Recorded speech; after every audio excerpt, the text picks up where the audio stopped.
What is everyone up to today? So, out by our pond, we have an abundance of wild moss. It's not English moss, but it's a moss. I don't know which moss, but it's a moss. Kind of looks like sphagnum, but not 100% sure. And what we're doing is we're propagating. I have a couple flats that I've started. See that? And I wanted to show you what I go through and do.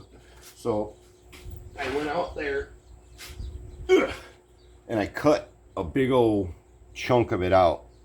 Okay, it's way too thick, but the roots, it's like a bog out there, so the roots are real thick. So now we're going to go through and I shave with my sod knife here.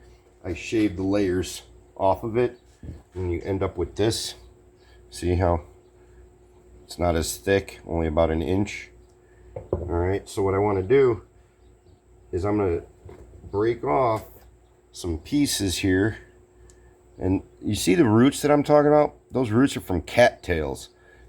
This moss is growing on the shore, but the cattails create this like raft of fibrous roots.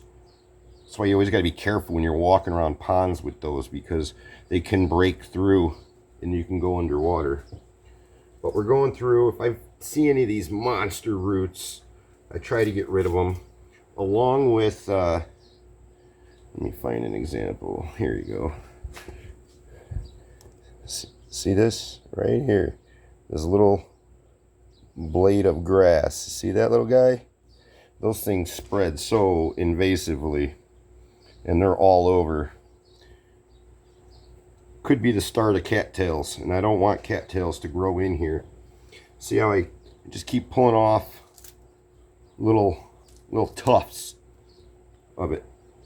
And I'm just going to space them out so that when I cover them, I'm going to water them and I'm going to cover them.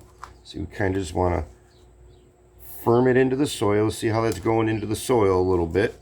You want to make sure those roots get into the dirt. The dirt's just potting mix and compost. All right, and that's all I'm going to do is I'm going to keep taking little tufts and I'm going to just lightly push it into the dirt, the soil.